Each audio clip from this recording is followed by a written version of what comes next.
What's going on? So I've been reviewing the gospel story, particularly the end with Pilate and the release of Barabbas. And a couple things come to mind. I've been taking a lot of, some heat about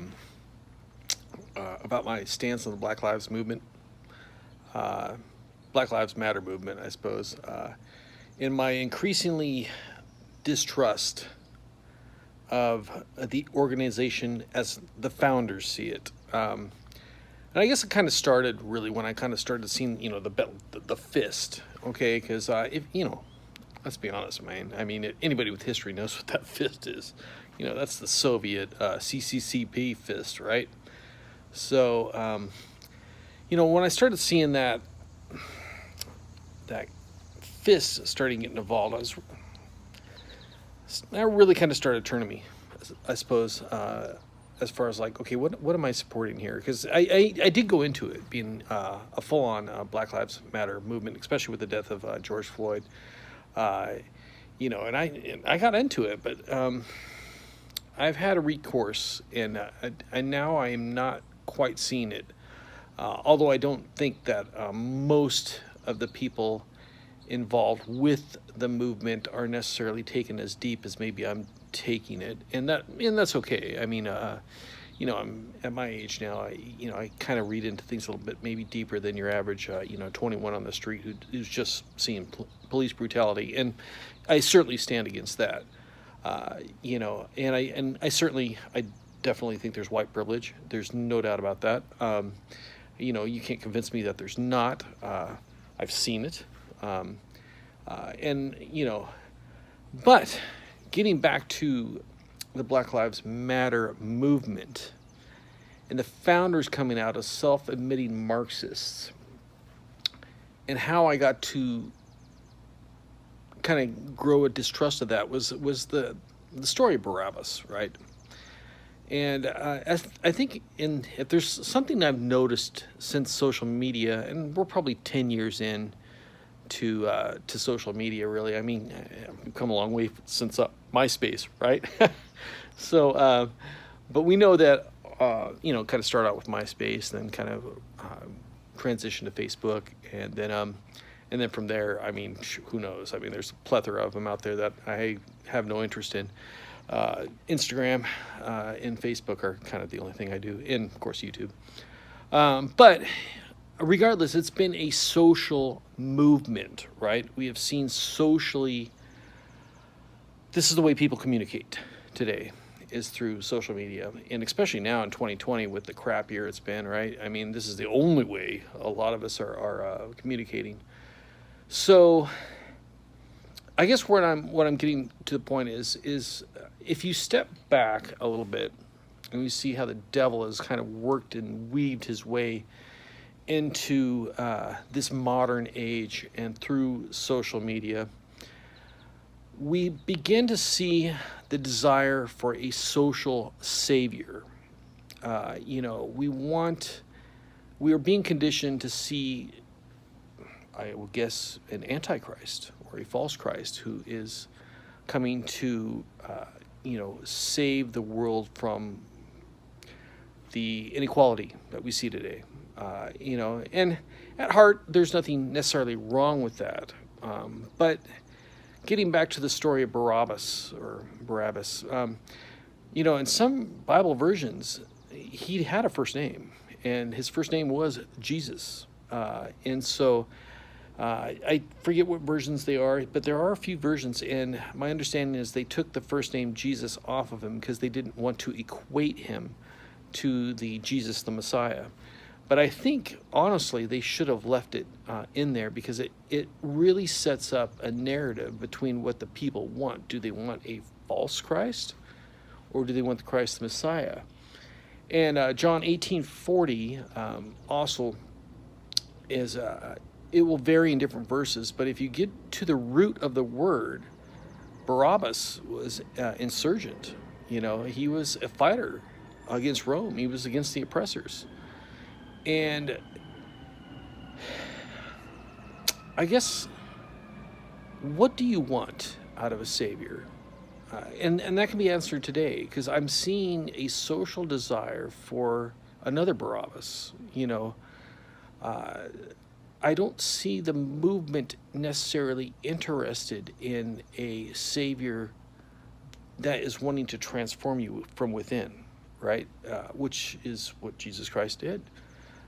He is a transformer from inside.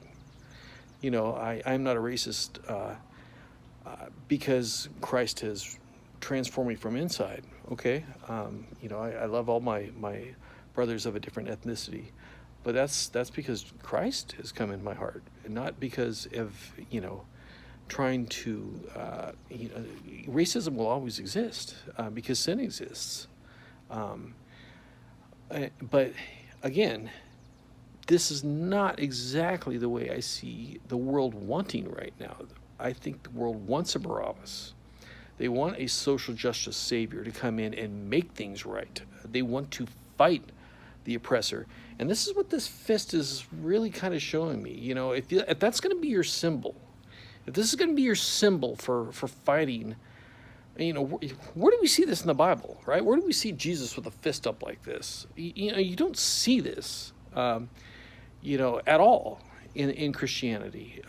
Yes, I know, and people come at me and say, okay, well, Jesus picked up a whip and whipped that. But was he whipping people out of ethnicity oppression? No, he wasn't, all right? He was not whipping people out of, and turning over tables because, they were of a different ethnicity. What they were doing is blocking people's access to God, that the way the people knew at that time, and that pissed them off. All right, that's what made him angry. But we don't live in those days. Okay, we all have access to Jesus Christ now. We don't have a temple. Our body is the holy temple now, right? Per the Bible. But there still exists this sense where, in I suppose in ways I don't necessarily, it's not that I don't understand. Okay, I certainly understand the desire for everything to be equal, but realize that is sin. That is sin in the world that's making this planet unequal, okay? And that's never going to go away, and especially from a Marxist organization like BLM, who wants to do this, by the way, without any sort of God. If you look at Marxism, they're very anti-family, and they're very, very anti-God. And if you think you're going to get to achieve equality through those means, yeah, good luck. It's not going to happen. Again, I'm not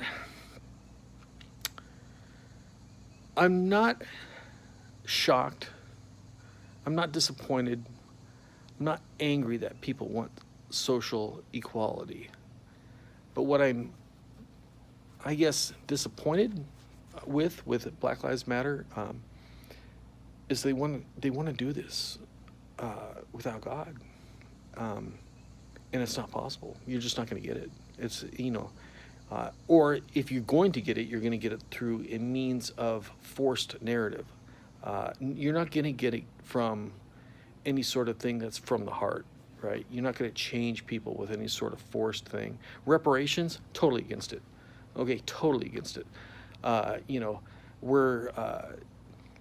You cannot force another group to give people money who are neither slave owners, and the people that they're giving money to were never slaves, okay? And expect a kumbaya relationship out of that.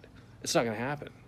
You're just going to make people who weren't racist before, you're going to make them racist. Okay, this is going backwards to everything that we've done, okay? We're going backwards by this kind of thing. We're not going forwards, and this is probably one of my biggest fears, is we are taking people who were not racist before. And perhaps I'm naive, perhaps it's from many years of living in California, but I don't see a lot of white people as racist. But you're going to make them that way. You're going to make them that way if you do reparations.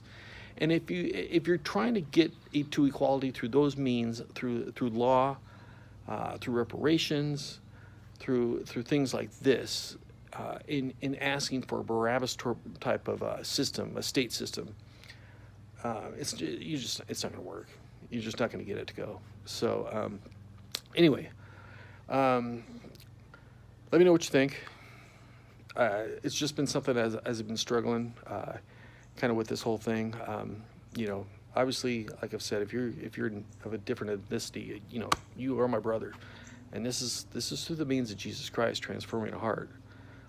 You know, I love you as my brother, because we all have one Father, and that's God in heaven, and we're all saved equally. If you want to know where equality starts, it's at the cross. Okay, nobody's getting in there by their race. You know, white people. That's where white privilege does not exist. You do not get white privilege at the cross. Okay, you know, that checks your white privilege right there. So anyway, peace out, guys. Thanks for listening. See you next time. All right, bye.